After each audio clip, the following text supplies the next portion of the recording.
Assalamualaikum warahmatullahi wabarakatuh. Jumpa lagi bersama saya Abe. Di video kali ini aku akan mereview tentang printer Brother DCP-T 310. Bagaimana pengalaman aku menggunakan printer ini yang baru beberapa hari aku beli bersama adik saya ya dari toko online. Harganya Rp1.880.000.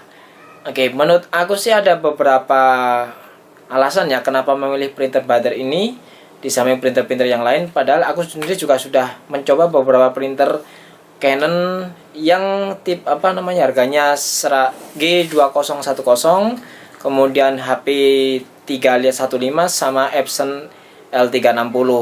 Kemudian ini pengalaman baru aku ya menggunakan printer Brother karena aku lihat beberapa komen sepertinya lumayan sih. Kalau untuk di kelasnya cukup bagus. Kalau menurut aku sendiri antara printer dengan printer yang lain dia levelnya di bawah Epson ya menurutku secara umum, tapi masih di atas sedikit dari printer Canon maupun HP. Oke, lebih jelasnya tonton video ini sampai habis supaya kamu gak ketinggalan informasi-informasi tentang review printer Brother DCP-T 310. Yang pertama, printer Brother DCP-T 310 ini sudah mendukung 3-in-1, yaitu print, copy, scan.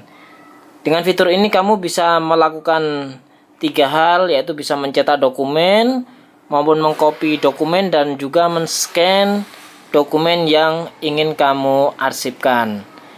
Untuk kecepatan printer sendiri cukup lumayan ya menurutku. Dia lebih cepat dibandingkan Epson, namun lebih lambat dibandingkan Canon. Ya, jadi dia posisinya tengah-tengah.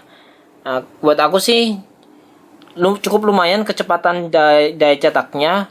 Kemudian untuk printer tinta warna sendiri dia mampu mencetak hingga 5.000 halaman, sedangkan untuk yang hitam bisa mencetak hingga 6.000 halaman karena memang kapasitas tintanya lebih banyak. Adapun kecepatan scannya sendiri menurutku sih standar aja ya, nggak terlalu cepat, nggak terlalu lambat juga. Tapi dia punya resolusi yang lebih tinggi daripada printer yang pernah aku punya, yaitu L360 tipe Epson. Oke, guys.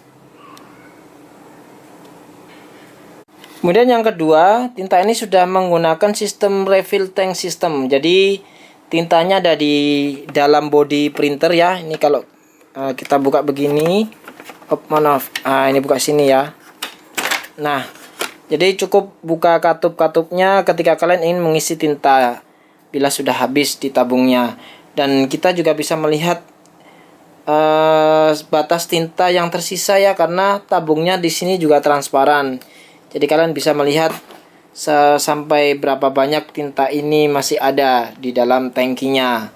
Kemudian aku sarankan pakai tinta original ya, karena pengalamanku kalau pakai tinta original dengan printer-printer yang merek lain itu cukup awet cartridge-nya ya. Bahkan yang paling lama pertama kali menggunakan printer tipe untuk yang sudah sistem in-tank itu bisa bertahan, aku pengalaman sampai 3 tahun sih. Satu penggunaan Epson Brother sih, kalau ini aku baca reviewnya juga cukup bagus ya.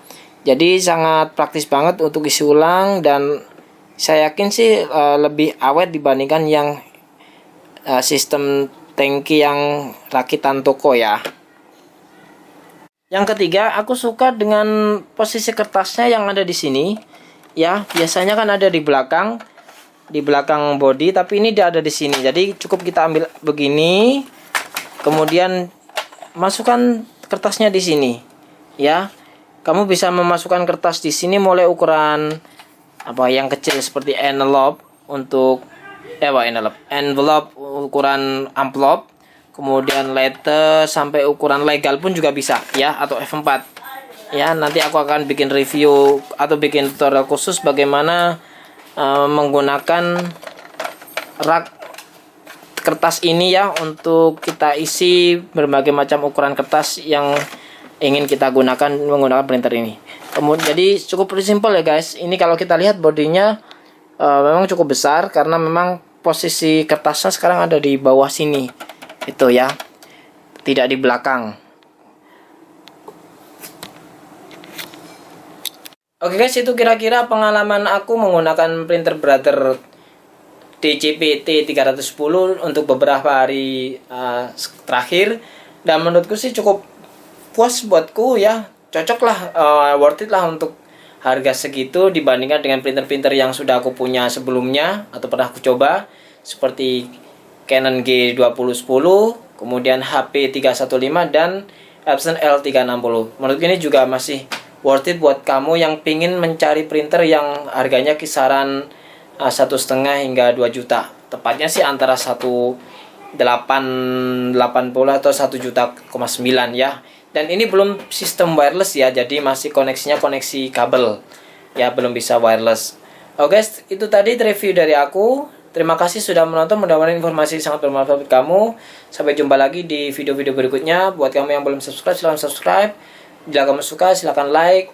Bila manfaat juga, silahkan share. Ada komentar, silahkan tulis di bawah. Oke, thank you very much for your watching this video. Assalamualaikum warahmatullahi wabarakatuh.